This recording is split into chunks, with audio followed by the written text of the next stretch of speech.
Now let's take a look at some electric guitar basic information that you need to know before learning any tune. First, the strings, which are the device that vibrate producing the sounds. We call each string by note name or by number. Either way is really common. So when called by numbers, from the low pitch strings to the high pitch strings, it goes 6th, 5th, 4th, 3rd, 2nd, and 1st string. When called by note name, using what we call the standard tuning, it goes E low, A, D, G, B, and E high. For this lesson, I want to avoid talking about notes just to make things simpler. Therefore, I will call the strings by the numbering convention. Okay, now let's look at some basic guitar parts. The neck is where you hold your left hand if you're a right-handed player. The body, where the neck is connected to it. The fretboard, it's pretty hard to see it, the division here, but usually glued to the neck is where you press the notes you want to play. And then we have the frets, which are the small metal pieces that divide the fretboard in several areas, giving you several different notes per string. And we call the fret by its position. So in other words, starting from the top, so here will be the 1st fret, 2nd fret, 3rd fret, 4th fret, 5th fret, and so on. So you hear me a lot in this lesson say, let's say, play the 5th string, 2nd fret will be 5th string, 2nd fret, okay? Now we have the tuners, which are the devices that tie or loose the strings.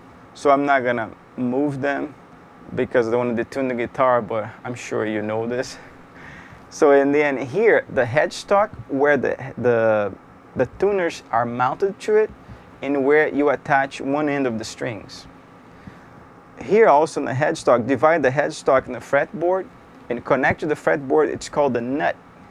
It's where the strings go through, and it's used to keep the spacing between strings and the spacing between the strings and the fretboard.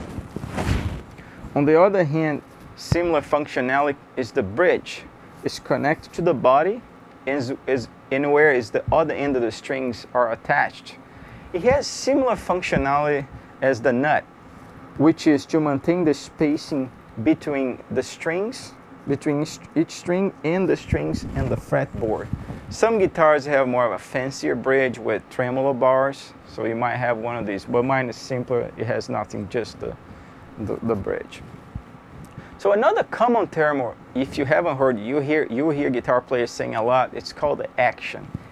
Action is basically the space between the strings and the fretboard. Again, it will be hard to see under this video, but guitar players refer guitars with high action when the strings are, there has more spacing between the strings and the fretboard, and low action when the strings are very close to the fretboard.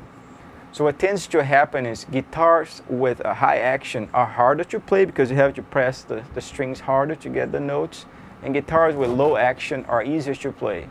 However, guitars with low action, when the action is really low, like mine, the strings might start touching the frets, creating this undesirable sound which is called the fret buzz. So, and finally we have here the pickups, which are the device that capture the sound from the strings and send it out to the input jack. And here's the input jack, is where you plug the guitar cable, connecting it to the amplifier to the guitar effects. And that's basically it. Actually, it's not all of it yet. Let me add a few more things since I'm mentioning all the main parts. Here attached to the body, you have the pickup switch and the volume and the tone knob. The pickup switch selects which pickup is on and off, or a combination. Most guitars have a similar setup, like I have two pickups, one closer to the neck, where we call the neck pickup, and one closer to the bridge. and this one we call the bridge pickup. And like I said, the selector here select which one you want. And as a general rule, the neck pickup has more of a sweeter sound, and the bridge pickup a brighter sound. So you use the different pickups and in different circumstances, different music styles, or even different parts of the song.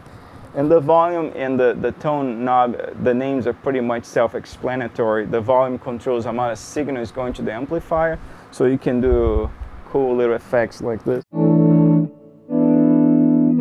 And the tone knob changes the tone of the guitar, so you definitely hear a difference between and this.